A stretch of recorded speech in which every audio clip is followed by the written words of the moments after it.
네, 빌립보서 2장 12절에서 14절. 네, 다 찾으셨나요? 네, 찾으셨으면 한 목소리로 읽도록 하겠습니다. 시작.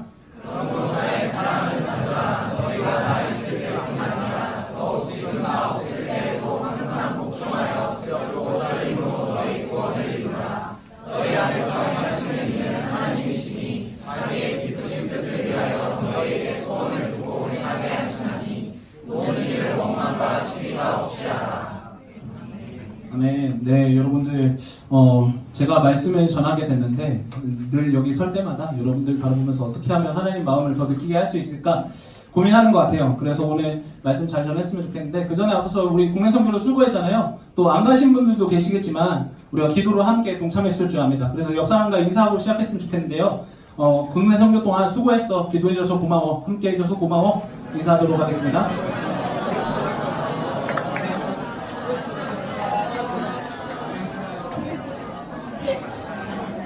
네, 너무 더워요. 아, 왜 이렇게 덥지? 네, 그래서 이제 말씀 전하려고 하는데 여러분들 살면서 혹시 어떤 말을 가장 반복적으로 하면서 사시나요?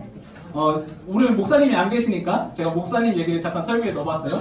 그래서 목사님 어떤 말을 가장 많이 하시나요? 여러분들 느끼시기에. 네. 아, 예, 다들 나오시네요. 네. 제가 생각해도 목사님께서 가장 많이 하시는 말씀은 감사해 이건 것 같습니다. 되게 어떻게 보면은 기계적 같고 영혼 없는 분이 아닙니다. 네, 농담이고요. 녹화되고 있는데 제가 다시 한번 말씀드리면 제 말에 한국말 끝까지 들어오셔야죠. 한국말 끝까지 들어오셔야 됩니다, 여러분. 그런 것 같지만 제가 옆에서 보니까 목사님이 정말 마음을 담아서 항상 감사의 표현을 하시더라고요. 그래서 목사님 보면서 저도 감사하는 사람이 되어야겠다라고 생각을 많이 하는 것 같아요. 잘 전해주세요. 네. 그리고 또 목사님 또 자주 하시는 말씀이시죠. 또 뭐 있을까요? 하나님 나라. 아, 네, 맞습니다. 그 얘기 딱 하려고 했는데 여러분들 역시 잘 알고 계시네요. 하나님 나라 비전을 위하여 하면서 여러분들 국내 선교 내내 박수 치고 하이파이브 하고 기도하고 응원하고 했잖아요. 그런 부분들이 아마 목사님께서는 가장 많이 얘기하시는 부분이 아닐까 싶습니다. 제가 가장 많이 쓰는 단어는 뭘까요? 생각보다 잘 아시네요. 제가 스스로 생각했을 때 뭔지 모르겠는 거예요. 뭔지 모르겠어서 저희 전도사들한테 한번 물어봤습니다. 내가 무슨 말을 많이 쓰는 것 같아요? 하고 그러니까 전도사님들이 호우! 이러더라고요. 그래서 내가 전도사들이랑 있을 때도 그 단어를 많이 쓰는구나 라고 좀 많이 느꼈던 것 같은데 호우라는 단어가 되게 좋아요. 모든 감탄사를 다 표현할 수 있거든요. 호우! 호우! 슬픈 거와 모든 거를 다 표현할 수 있기 때문에 되게 좋은 단어인 것 같습니다. 그래서 사실 근데 제가 지금은 호우라는 단어를 되게 많이 사용하지만 대학생 때 제가 엄청 많이 사용했던 단어가 생각을 해보니까 있더라고요. 설교 준비를 하면서 생각해보니까 있었어요. 어떤 단어였냐면 여러분들이 안 믿으실 것 같은데 하나님 살아계셔 라는 단어를 제일 많이 썼던 것 같아요. 그 말을 들었을 때 여러분들 표정이 뭐 그런 말을 했다고? 라는 표정으로 찾아보시는데 두 가지 경우가 있었어요. 첫 번째는 정말 신앙생활을 하면서 하나님 살아계심을 경험했을 때 하나님 살아계셔 라는 표현들을 자주 사용했던 것 같고요.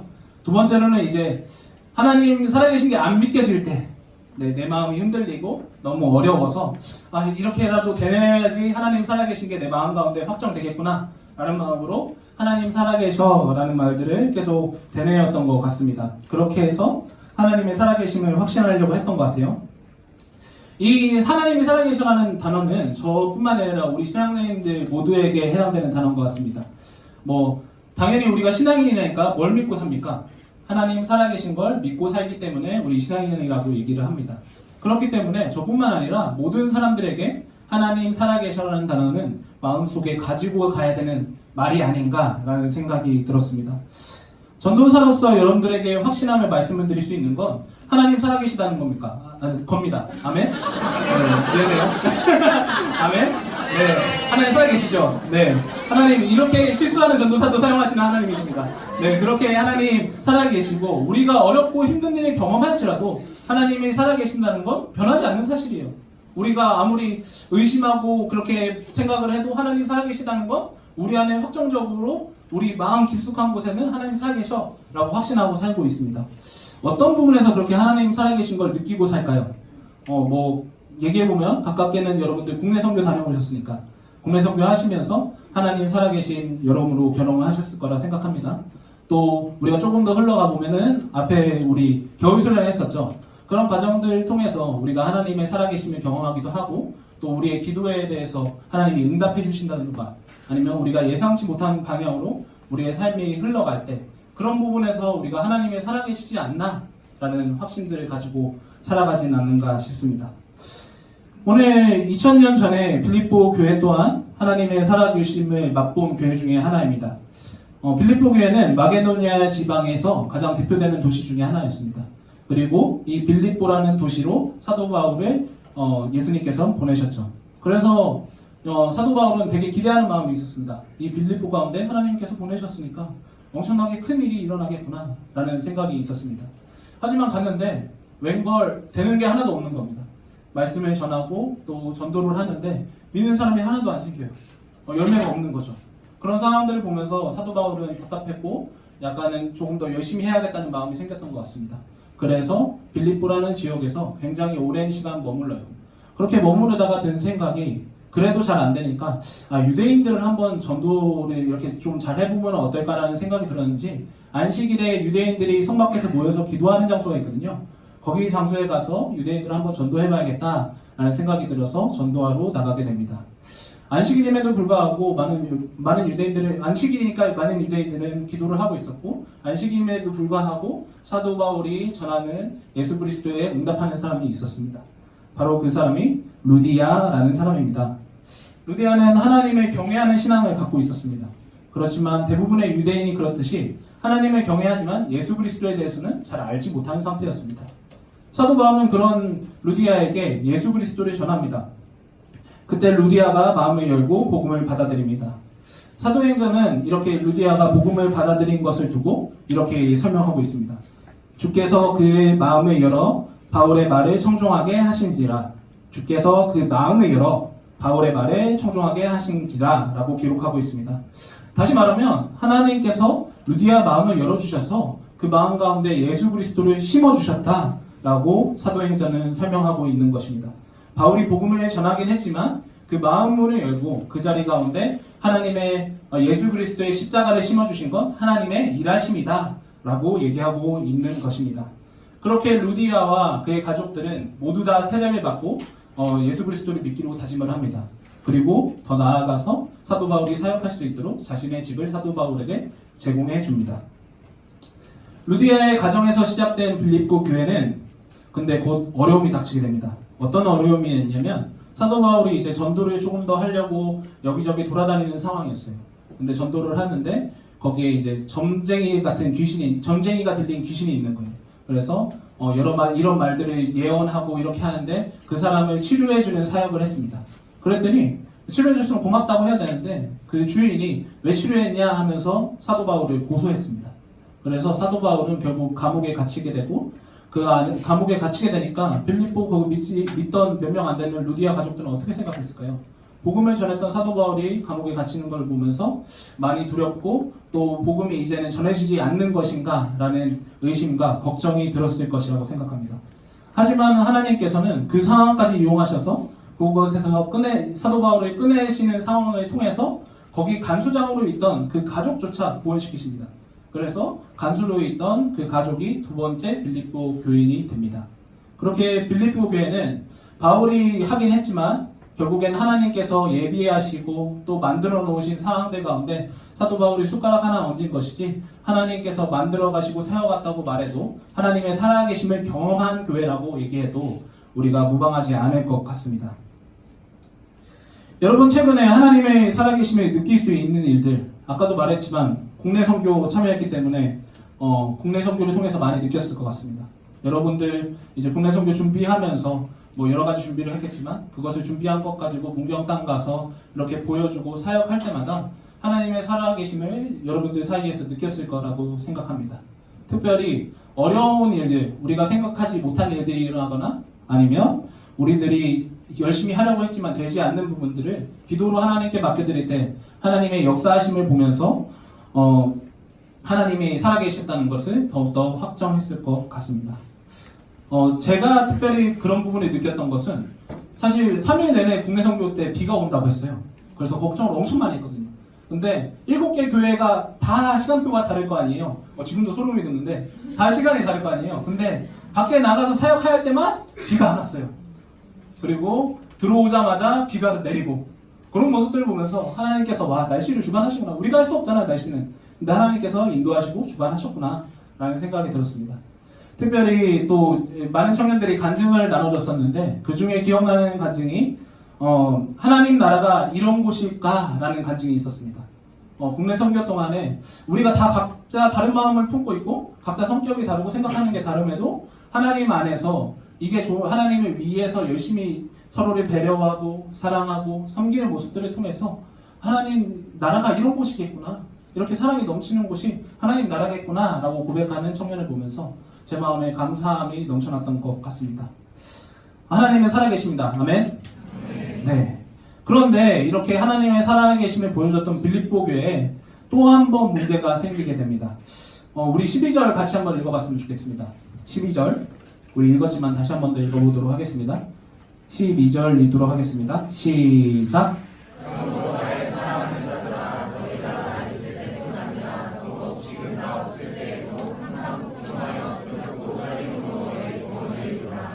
12절에 자세히 보면 사도 바울이 나 있을 때뿐만 아니라 나 없을 때도 라고 얘기하고 있습니다. 우리가 이 부분을 가지고 생각했을 때 사도 바울이 빌립보 이제 할 거 다 했으니까 딴 데 갔나 보다 라고 편하게 생각할 수 있을 것 같습니다. 근데 우리가 빌립보서를 주제로 했기 때문에 목사님한테 많은 설교를 듣고 또 빌립보서에 대해서 설명을 들었잖아요. 빌립보서가 어떤 서신이라고 목사님께서 말씀하셨죠? 네, 그래요. 모를 수 있죠. 어떤 서신이라고 했냐면 빌립보서는 옥중 서신이라고 목사님께서 얘기하셨습니다. 그래서 사도 바울이 옥중에서 쓴 편지가 빌립보서라고 우리는 알고 있습니다. 그런 사실들을 봤을 때 그냥 딴 데로 옮긴 것이 아니라 옥중에 갇혀 있었기 때문에 빌립보에 없었구나 라는 사실을 우리가 유추할 수 있는 것 같습니다. 그런 옥에 다시 갇힌 사도 바울을 보니까 빌립보 부인들은 되게 걱정이 됐던 것 같아요. 또 우리에게 복음을 전해줬던, 그리고 우리에게 사랑을 전해줬던 그 사도 바울이 옥에 갇혔기 때문에 신앙생활에 염려가 생겼던 것 같습니다. 또 사도 바울이 교회에 없자 교회 안에는 분열이 일어나게 시작했습니다. 어떤 부분이었냐면, 여러분들 모든 사람이 나를 사랑해 줬으면 좋겠지만 그렇지 않잖아요. 누군가는 나를 싫어하는 사람이 있을 거고 내가 마음에 안 드는 사람이 있을 겁니다. 사도 바울도 똑같았습니다. 그 빌립보 모든 성도들이 사도 바울을 좋아하는 것은 아니었습니다. 사도 바울을 시기하고 질투하는 세력들도 있었습니다. 그런 세력들이 사도 바울이 옥에 갇히자 잘 됐다고 들고 일어나기 시작한 것입니다. 이제는 사도 바울 갇혔으니까 내가 하자는 대로 한번 해보자. 우리가 한 방에 맞겠지? 이제 사도 바울 그 옥에 갇혔으니까 우리가 한번 그 방법대로 해보자 라는 것들을 주장하면서 살아가기 시작합니다. 그렇게 교회들은 분열의 위기에 놓였고 빌립보 교회는 다시 한번 분열의 위기와 또 아픔을 겪을 수 있는 위기에 놓였던 것입니다. 우리의 삶에도 이와 같은 일들이 생기는 것 같습니다. 신앙생활을 하면서 하나님 살아계신 거 경험합니다. 국내 선교, 수련회, 또 말씀 사경회, 기타 등등의 교회 사역들을 통해서, 행사들을 통해서 여러분들 하나님의 살아계심을 경험했을 거라고 생각합니다. 그런데 여러분들이 그런 하나님의 살아계심을 경험한 것이 삶으로 얼마나 지속이 되나요? 여러분들의 표정을 보니까 길게 지속되지 않는 건 알 것 같습니다. 제가 잘 안 되는 거 알고 있습니다. 그래서 저도 대학생 때 그게 궁금해서 내가 한번 실험을 해봐야지, 아무도 안 하니까 내가 한번 실험을 해봐야겠다 해서 실험 아닌 실험을 했었는데, 이 수련회 때 받은 말씀을 가지고 내가 이 말씀 가지고 얼마나 살아갈 수 있나 한번 도전을 해봤습니다. 근데 한 달 사는 게 쉽지 않더라고요. 한 달 동안 그 말씀 묵상 계속 하면서 살아가는 게 생각보다 쉽지 않다는 겁니다. 물론 신앙의 수준과 정도에 따라서 그 기간은 다를 수 있겠지만 그게 쉽지 않다는 사실만은 우리 모두에게 동일한 사실인 것 같습니다. 특별히 여러분들 그 수련회 때 보면 가이드북에다가 말씀 많이 적잖아요. 그 가이드북 어디 있는지 아시는 분 있나요? 요번 교회 수련회 거 어디 있는지 알아도 그거를 펴보진 않았겠죠. 그렇죠? 그렇게 우리가 하나님을 경험하고 살아계심을 알지만 결국에는 그 살아계심을 삶으로 유지하는 데는 굉장히 쉽지 않다는 것입니다. 어떻게 하면 우리의 삶의 자리에서도 그런 모습들을 봤을 때 빌립보 교인이나 우리의 모습이나 하나님의 살아계심을 경험했지만 결국에 삶에서 그런 부분들이 이어나가는데 어려움 앞에서 무너지는 모습들이 있었다는 것입니다. 유지하시는 게 어려웠다는 것입니다. 어떻게 하면 우리의 삶의 자리에서도 하나님의 살아계심을 늘 경험하며 살아갈 수 있을까요? 바울은 빌립보 교인들에게 어떤 말을 해주었을까요? 오늘 본문을 통해서 두 가지 방법에 대해서 한번 나눠보고자 합니다. 첫 번째로는 두려워할 것을 두려워할 때 우리는 날마다 하나님의 살아계심을 경험할 수 있습니다. 다시 한번 읽어드리겠습니다. 첫 번째로 우리가 두려워할 것을 두려워할 때 우리는 날마다 하나님의 살아계심을 경험할 수 있습니다. 12절 하반절에 보면은 두렵고 떨림으로 구원의 이유라고 바울은 얘기하고 있습니다. 여기서 말하는 두렵고 떨림은 뭘까요? 사도 바울이 옥에 갇혔으니까 또 성도들이 분열되려는 그 빌립보 교회가 분열되려는 모습이 보이니까 그거를 두려워하라는 걸까요? 아니잖아요. 사도 바울이 얘기했던 그 두려워하라는 것은 그런 것들 세상적인 문제를 두려워하는 것이 아니라 그것의 주관자이시고 그것을 모두 해결하실 수 있고 그것을 바꿔놓을 수 있는 하나님을 두려워하라고 얘기하고 있는 것입니다. 하나님의 전지전능함을 두려워하라고 얘기하고 있는 것입니다. 그리고 우리 구원의 주관자이신 하나님을 두려워하라고 이야기하고 있는 것입니다. 옥에 갇히고 또 분열되는 것들 때문에 좀 두려워하기보다는 전도되지 않을 것 같았던 그 빌립보 땅에 하나님께서 살아계셔서 역사하셨던 것들을 기억하며 다시 한번 하나님을 신뢰하고 하나님만을 두려워하기를 빌립보 교인들에게 간청하고 있었던 것입니다. 우리에게도 하나님의 살아계심을 경험한 사건들이 분명히 존재합니다. 수련회 했고 또 국내 선교 마무리했고 또 말씀 사경이 앞으로 할 거고 그렇게 많은 시간을 하나님 앞에서 하나님의 살아계심을 경험합니다. 그러나 그렇게 경험하고도 할 삶의 자리로 돌아가면 그게 어렵잖아요. 우리 하나님 앞에 하나님의 그 보여주셨던 살아계심에 놀라고 두려워하는 것이 아니라 삶의 문제의 두려움에 우리의 초점이 맞춰지지 않는지 우리는 다시 한번 생각해 봐야 된다고 생각합니다.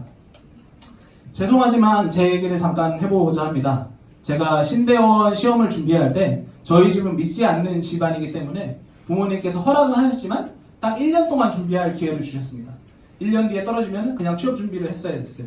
그런 상황이었는데 제가 공부를 하고 한 달 정도 남겨놨을 때 모의고사를 보니까 도저히 붙을 것 같지가 않은 거예요.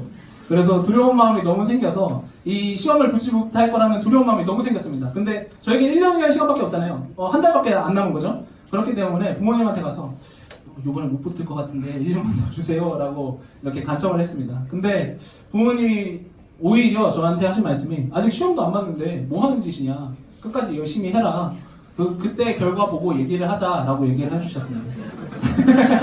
그래서 그것을 듣고 부모님의 채찍질에 감사하며 한 번 더 열심히 해보기로 다짐하고 정말 남은 한 달 동안 열심히 해봤습니다. 근데 성적이 잘 오르진 않더라고요. 그래가지고 걱정하는 마음이 계속 있었던 것 같습니다. 그렇게 시간이 흐르고 하루 전날이 됐는데 신대원 시험은 하루 전에 이제 학교로 가서 기숙사에서 잠을 자고 다음날 아침부터 새벽부터 시험을 보게 됩니다.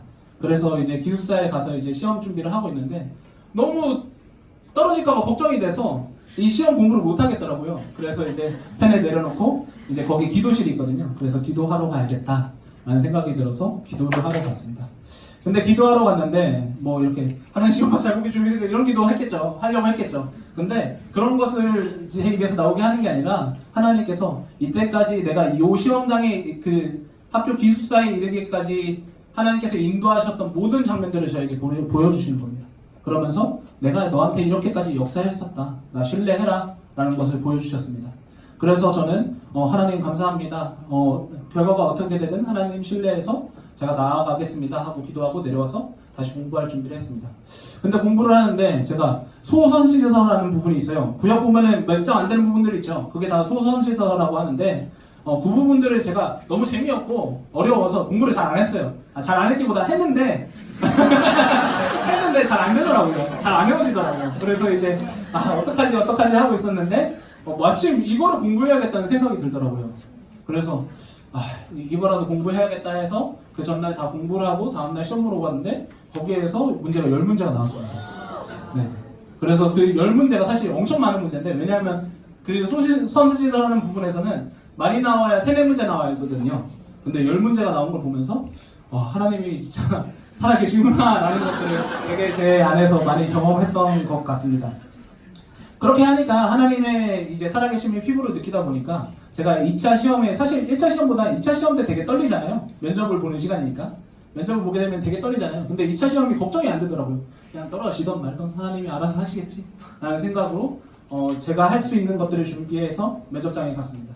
그리고 가볍게 정말 감사한 마음으로 면접을 받고 좋은 결과를 얻을 수 있었습니다.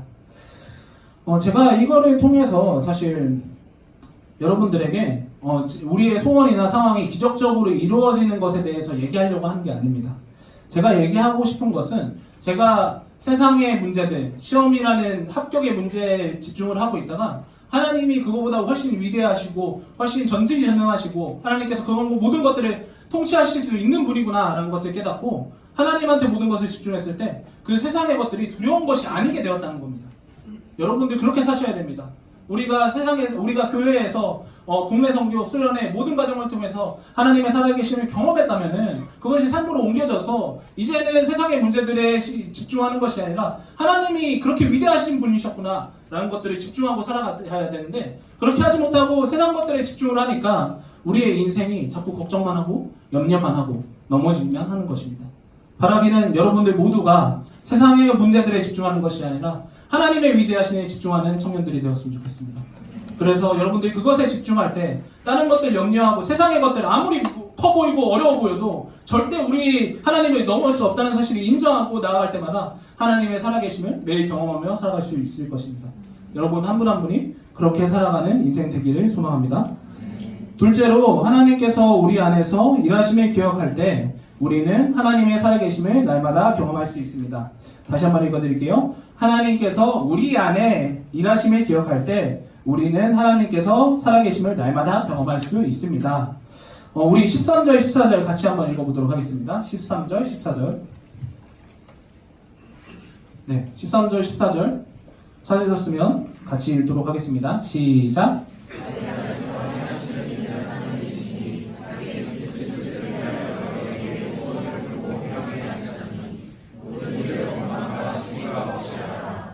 13절 상반절을 보면은 너희 안에서 행하시는 이는 하나님이시다 라고 이야기합니다. 뭐라고 얘기한다고요? 너희 안에서 행하시는 이가 하나님이시다 라고 얘기하는 겁니다. 그리고 14절에서 그것을 우리가 인지한다면 모든 일에 원망과 시비 없이 해야 한다고 이야기하고 있습니다. 반대로 말하면 조금만 바꿔서 얘기를 한다면 우리가 하나님께서 우리 안에서 일하심을 인지하지 못한다면 우리 안에는 원망과 시비와 절망만이 남을 수밖에 없다고 이야기하는 것과 같습니다. 빌립보 교인들은 사도 바울이 옥에 갇히는 위기에 처했습니다. 그리고 분열될 수 있는 그런 위기에 처했습니다. 그래서 나 좀 신앙생활 한다는 사람들 있잖아요. 그런 사람들이 이제 한 명 한 명씩 나와서 사도 바울 없으니까 내가 말하는 게 맞는 것 같아. 이렇게 한번 해보면 우리가 살 수 있지 않을까? 라고 하는 사람들이 한 명, 두 명 자기 자랑을 하면서 나오기 시작했다고 합니다. 그런 사람들이 자기 주장을 하다 보니까 어떻게 했습니까? 서로 시비 누가 맞는지 옳고 그름을 따지게 되고 또 서로에게 원망하는 일들이 생겼다는 것입니다. 그런 상황을 보면서 바울은 우리가 하면은 우리 스스로가 하면은 서로에게 원망과 시비가 남을 수밖에 없다고 얘기하고 있는 것입니다. 더 이어서 하나님이 하시는 것을 기억해라 라고 13절, 14절을 통해서 우리에게 이야기하고 있는 것입니다. 우리도 삶에서 신앙생활 잘해보려고 노력을 합니다. 우리 힘으로 신앙생활 잘할 수 있는 것들, 기도할 수 있고, 예배 자리에 참석하고, 또 행사 있으면 열심히 참석하고, 하나님 부르짖고, 이렇게 할 수 있겠죠? 그런 것들을 우리가 열심히 해보지만, 말씀드린 대로 우리가 그렇게 아무리 열심히 해봐도, 우리가 안 되는 부분들이 진정으로 존재한다는 것입니다. 우리가, 말씀드린 것처럼 아무리 수련회, 선교, 말씀 상해 같은 것들로 하나님의 살아계심을 경험해도 세상 앞에서 무너질 수밖에 없는 게 우리들의 한계라는 것입니다. 그리고 이렇게 얘기할 것입니다. 하나님 살아계신다고 얘기했지만 이제는 하나님 어디 계시냐고 물어보겠죠. 우리가 어떻게 해야겠습니까? 우리 자신이 먼저 죄인인 것을 우리가 인식하셔야 됩니다. 우리 자신이 죄인이기 때문에 100% 하나님의 선하신 뜻에 만족할 수 있게 신앙생활할 수 있다는 건 불가능하다는 것을 여러분들 한 명 한 명이 깨달으셔야 됩니다. 그렇게 깨달을 때 우리 삶 가운데서 하나님께 맡겨드리고 하나님께 기도하며 하나님을 신뢰할 수 있는 부분이 분명히 생길 수밖에 없다는 겁니다. 하지만 우리가 해보려고 아무리 용쓰고 애를 쓰면은 결국에는 우리는 세상의 문제 앞에 부딪혀서 그 문제들을 바라보며 하나님 어디 계세요? 라고 하는 인생에 그렇게 살 수밖에 없는 인생을 살게 될 것입니다. 그렇기 때문에 바라기는 여러분 한 사람 한 사람이 하나님을 온전히 신뢰함으로써 하나님께서 내가 못하는 부분들 가지고서 온전히 사역하실 것이라는 그 확신 가지고 삶을 살아갔으면 좋겠습니다. 그래서 하나님께 기도해야 되는 것입니다. 그래서 하나님을 더 신뢰하시고 믿으셔야 하는 것입니다. 그렇게 된다면 하나님 어디에 계세요? 라고 물으셨던 우리의 응답보다 그런 응답들은 다 물음들은 다 사라지고 하나님 지금도 역사하고 계십니다. 내 삶에 함께하고 계십니다. 라고 고백하는 우리의 인생이 될 걸로 저는 확신합니다. 그래서 여러분 한 사람 한 사람이 절대로 내가 다 할 수 있다는 것들을 내려놓고 하나님께서 행하신다고 말씀하셨던 사도 바울의 13절에 14절의 그 내용처럼 우리의 삶에서 할 수 없는 부분들, 물론 우리가 그런 부분들을 생각해서 방탕하게 살면 안 되겠죠. 우리가 할 수 있는 부분들 최선을 다하되 하나님께 맡겨드릴 수 있는 인생 되어야 합니다. 그럴 때 우리의 무게들은 줄어들고 하나님께서 살아계심을 온전히 경험할 수 있는 것입니다. 우리가 100% 다 일하려고 하면 하나님께서 살아계셔서 역사하실 수 있는 부분이 없어요. 방이 10개 있다고 생각해 봅시다. 그 방 10개에 여러분들이 다 들어가 있어요. 그럼 하나님 어디 들어가시죠? 네, 못합니다. 그렇기 때문에 우리의 할 수 없는 부분들을 비워놓고 하나님께 맡겨드릴 수 있는 인생, 그때야말로 하나님의 살아계심을 경험할 수 있습니다. 그렇게 여러분들이 살 수 있길, 그리고 그렇게 살아서 살아계신 하나님을 날마다 영접하며 살아가길 축복하며 기도합니다. 사랑하는 청년 여러분, 저는 여러분들이 경험한 하나님의 살아계심이 그저 좋은 추억이나 좋은 경험 정도로 남지 않았으면 좋겠습니다.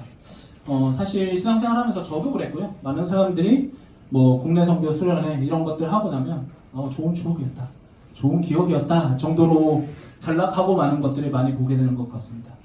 그런 모습들보다는 그렇게 우리가 산다면은 하나님이 내 삶에 그때 경험했던 살아계신 하나님이 내 삶에 지속적으로 이어지지 않는다는 것입니다.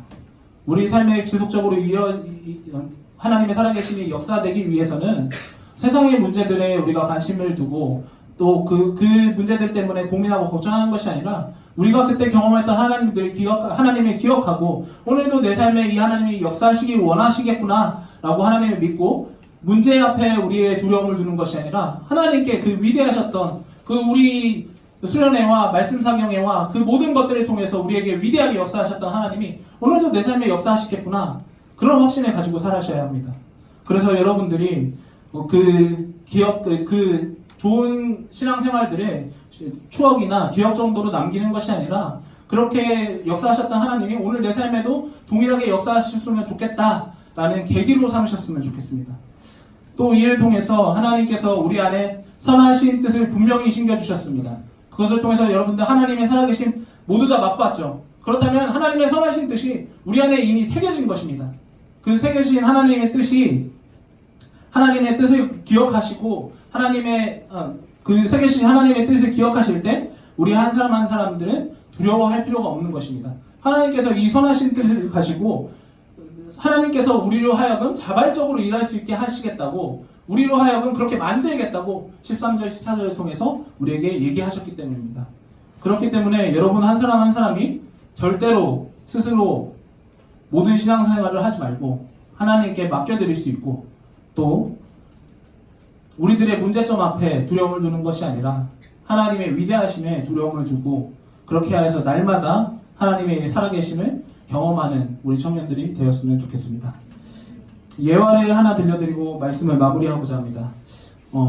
모두 2차 세계대전에 대해서 다들 알고 계실 거라고 생각을 합니다. 그때 사용된 아우슈비츠라는 수용소를 다들 한 번쯤은 들어보셨을 거라고 생각하는데 어떤 수용소인가요? 네, 나치가 이제 그곳을 통해서 노동 수용소로 사용함과 동시에 그곳에서 많은 유대인들을 학살한 것으로 우리들은 다 잘 알고 있는 곳입니다. 2차 세계대전이 끝나고 연합군은 승리했고 그 수용소에 미군 병사들이 그곳에 가게 됩니다. 그래서 그곳을 점령하게 됩니다. 점령했으니까 이제 뭘 해야 될까요? 돌아다니면서 잔존 세력들은 없는지 또 문제는 없는지 한 번쯤은 체크해봐야 될 것입니다. 근데 이 미군 병사가 돌아다니다가 너무나 충격적인 것이었습니다. 왜냐면 그 안에는 유대인들의 시체가 널브러져 있고 피바다가 되어 있었고 또 고문의 흔적들이 가득했기 때문입니다. 그러나 그 미군 병사가 한 번도 그런 상황에 놀랐던 것은 벽에 적혀 있었던 글귀 때문이었습니다. 어떤 글귀가 적혀 있었다면 하나님 어디에 계십니까? 라는 글귀였습니다. 그 글귀를 바라보면서 나였어도 그렇게 생각했겠구나 라고 미군 병사는 엄청나게 공감을 했다고 합니다. 아마도 이렇게 처참한 학살의 현장과 고문의 현장에서 나라도 하나님 어디 계시냐고 물어보지 않았을까 라고 미군 병사는 생각했다고 합니다. 근데 더 밑에 보니까 또 한마디의 글이 적혀 있었습니다. 어떤 글이었냐면 하나님 여기 계신다. 하나님 여기 계신다. 라고 적혀있는 글이었습니다. 그리고 그 적혀있는 글 밑에는 찬송가가 하나 적혀 있었습니다. 어떤 찬송가였냐면 그 크신 하나님의 사랑 말로 다 형용 못하네. 저 높고 높은 별을 넘어 이 낮고 낮은 땅 위에 하나님 크신 사랑은 측량 다 못하네. 영원히 변치 않는 사랑 성도여 찬양하세. 병사는 그 찬양을 읽고 읽으면서 눈물을 쏟아냈습니다. 같은 상황이었지만 누군가는 하나님이 어디 계시냐고 물었다며 어떤 사람은 누군가는 하나님이 여기 계신다며 찬양을 하는 모습이 그 벽면에 적혀 있었기 때문입니다.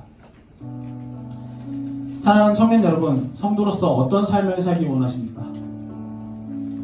어떤 상황에서도 살아계신 하나님을 경험하는 인생을 살고 싶지 않으십니까? 세상의 문제를 두려워하지 않았으면 좋겠습니다. 하나님의 두려움으로 신뢰하셨으면 좋겠습니다. 이것을 우리의 삶에 이미 보여주신 하나님께서 우리에게 또다시 그분의 살아계심을 우리 안에 또 보여주실 것입니다. 그렇게 살 수 있도록 하나님께서 역사하실 것입니다. 이 사실을 믿고 우리 한번 같이 기도했으면 좋겠는데 우리 기도하기 전에 한번 묵상하고 시작했으면 좋겠습니다.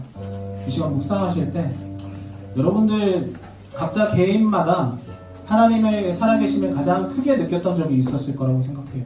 그 가장 크게 느꼈던 하나님이 언제였는지 한번 묵상해 봤으면 좋겠습니다.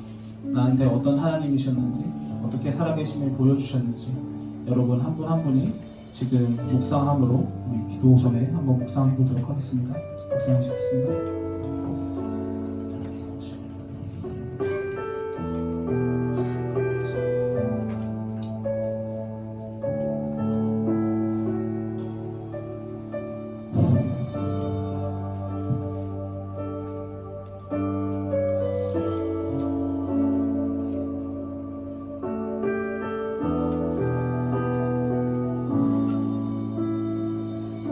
그 크신 하나님의 사랑 그 크신 하나님의 사랑 말로 다 형용 못하네. 말로 다 형용 못하네. 저 높고 높은 벽을 넘어 큰 별을 넘어 이 낮고 낮은 땅 위에 죄범한 영혼 구하러 죄범한 영혼 구하러 그 아들 보내사 그 아들 보내사 한옥 재물 삼으시고 죄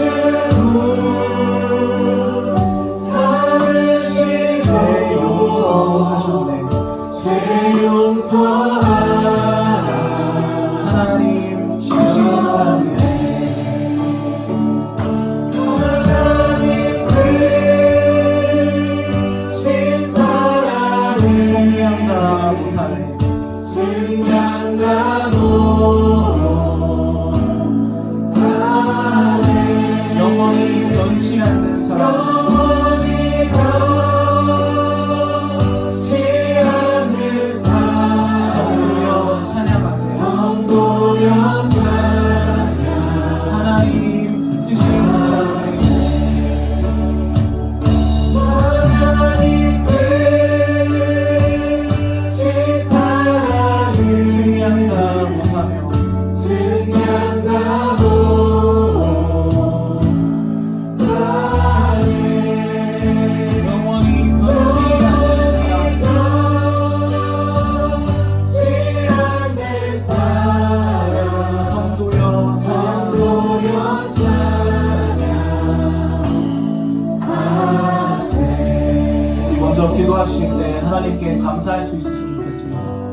하나님, 제 인생이 죄인인데 아무리 봐도 선한 것 하나 없는데 하나님의 살아계신 우리 가운데 보여주시면 감사드립니다.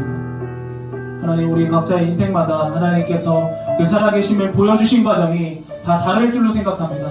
하지만 그렇게 달랐기에 우리 가운데 새겨졌고 우리 가운데 고백이 되고 우리 가운데 간증이 됐음을 이 시간 고백합니다. 하나님, 이 감사를 하나님 앞에 올려드리니 하나님, 우리가 앞으로도 우리의 인생에 하나님의 살아계심을 경험하며 살아가는 하나님의 청년들이 될 수 있도록 하나님 붙들어 주시옵소서. 우리 감사하는 마음으로 이 기도를 가지고 먼저 기도하며 나아가도록 하겠습니다. 기도하시겠습니다. 하나님 아버지 감사합니다. 우리의 연약하신 분, 아버지 우리의 새 인생 것들이 있지만 하나님 그러한 분들과 우리를 사랑하셔서 하나님 우리의 하여금 하나님의 살아계심 경험하게 해주시고 감사드립니다. 우리를 구원하게 해주시고 감사드립니다. 하나님 아버지, 우리가 그도 그때 가지고 살아가길 원하는데 하나님 아버지, 우리의 연약함들을 때문에 하나님 아버지 그렇게 살지 못하는 하나님 우리 선배들이 살아가는데 아버지 그 두려움으로 살아가지 않게 하시고 우리가 하나님의 의지함으로 하나님의 살아계신 것을 아버지 앞으로 보여주신 것을 아버지 그것을 기대하고 살아가지 인생 될 수 있도록 하나님 붙들어 주시옵소서. 특별히 아버지 우리에게 그런 기억들이 아버지 그냥 하나의 기억이나 추억으로 남지 않길 원합니다. 하나님 우리에게 주셨던 그 사랑과 하나님의 사랑이심이 우리의 인생 가운데 영원토록 아버지 거짓이 않고 있을 수 있도록 하나님 붙들어 주시옵소서. 그리하여 우리 마음 가운데 세우신 그 하나님의 살아계심이 우리 인생 가운데 영원토록 지속될 수 있도록 하나님 붙들어 주시옵소서. 외로운 시절 지나가고 시절 지나가 땅 위에 영화 생활 때 주민지 않던 영혼들은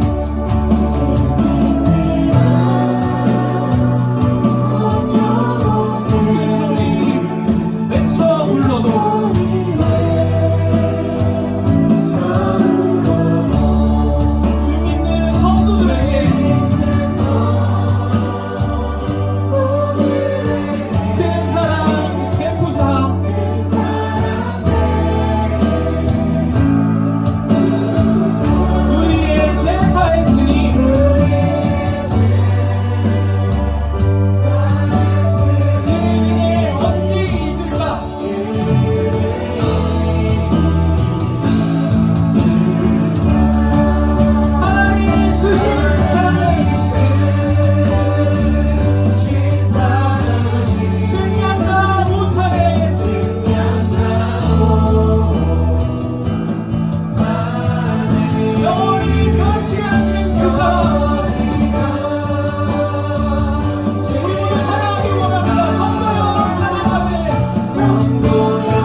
없음을 인정하기 원합니다. 하나님, 세상의 문제들을 내려놨다면 이제는 신앙적인 문제도 내려놓기 원합니다. 하나님, 우리가 할 수 없음을 고백합니다. 내 방 10개 가운데 내가 다 들어가 있었음을 고백합니다. 하나님께서 들어오셔서 일하셔야 되는데 그런 부분 하나 없이 살았기 때문에 우리 삶 가운데 하나님의 살아계심이 지속되지 못했음을 고백합니다.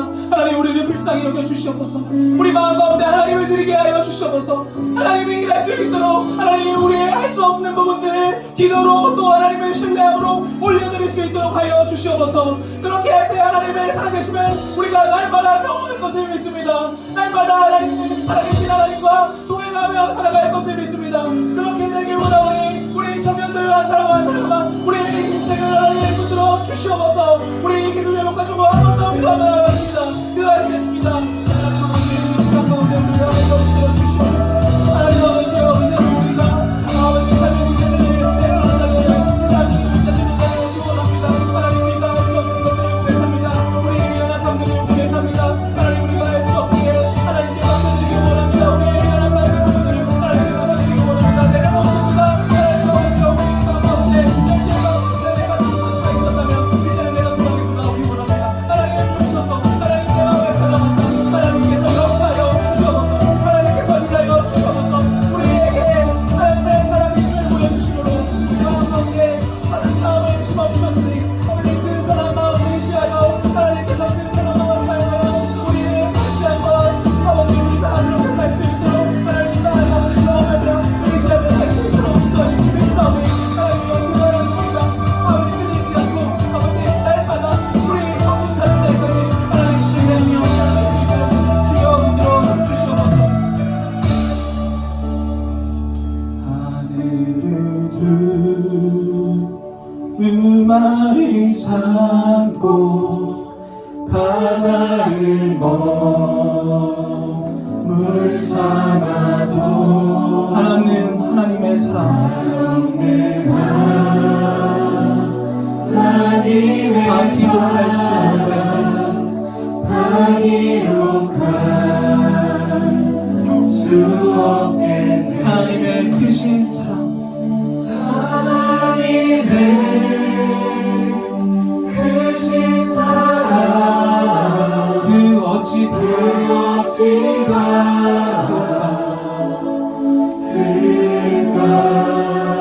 저 안에 높이 쌓고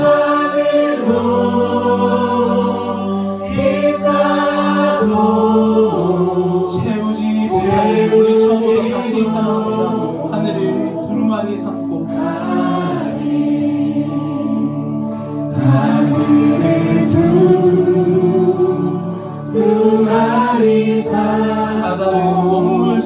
바다를 먹물 삼고 한없는 하나님의 사랑,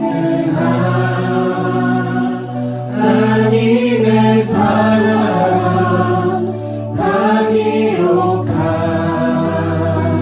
수 없게. 하나님의 크신 사랑, 하나님의 우리가 다스려 크신 사랑, 그 어찌나 저 안에 높이 쌓고 저 안에 높이 쌓고 채우지도 내 마음에 가서 고백합니다. 하나님 크신 사랑, 크신 사랑, 이 사랑 생각 다 할 수 없습니다. 생각하고 영원히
우리 마지막으로 기도할 때 수용소에서 있었던 그 두 사람을 기억해 봅시다. 하나님, 우리가 하나님 여기 계신다고 말했던 그 사람처럼 살기 원합니다. 세상에 패배하고 찌들어서 하나님 어디 계시냐고 묻는 그런 신앙인으로 살지 않기 원합니다. 하나님, 세상에서 빛과 소금으로 살 수 있도록 우리 가운데 날마다 하나님의 살아계심을 보여주시옵소서. 우리의 연약하심을 하나님 앞에 올려드리니 하나님 우리를 불쌍히 여기시고 우리가 무너지려고 할 때마다 하나님의 그 크신 사랑으로 아버지 우리가 닿기로 갈 수 없었던 아버지 우리가 하나님을 알지 못했으나 우리를 구원하셨던 그 사랑으로 하나님 우리 가운데 다시 한번 역사하여 주셔서 불쌍한 우리들의 마음 가운데 하나님 역사하시기 원합니다. 아버지여, 우리가 하나님 모른다 할 때 다시 한번 하나님의 역사를 보여주시고 언제든지 하나님이 우리 함께 계신다. 우리가 죽는 그날까지 천국 가는 그날까지 고백하는 인생 될 수 있도록 주여 붙들어 주시옵소서. 우리 이 기도를 가지고 주의 이름으로 모으도록 하겠습니다. 주여.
하나님 아버지 감사합니다.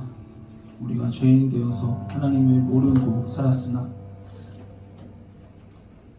죄인 된 우리를 너무나 사랑하셔서 하나님의 살아계신 보여주심에 감사드립니다. 하나님, 그 살아계신 날마다 경험하고 살고 싶은데 세상의 문제들이 우리를 괴롭힙니다. 우리를 다시 한번 끌어내립니다. 그럴 때 하나님, 세상 문제에 두려워 벌벌 떠는 인생 되지 않게 하여 주시옵소서. 하나님의 그 크시고 놀라우신 사랑에 두려워하게 하여 주시옵소서.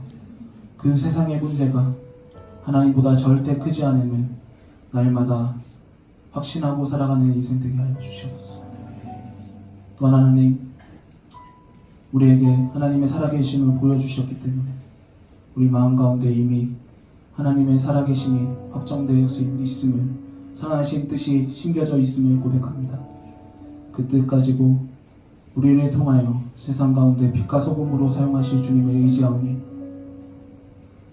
우리의 힘과 우리의 능으로 신앙생활 하지 않게 하시고 하나님을 신뢰하고 기도함으로 신앙생활 해나가며 이 땅 가운데 하나님의 나라를 세워가는 주의 청년들이 될 수 있도록 인도하여 주시옵소서.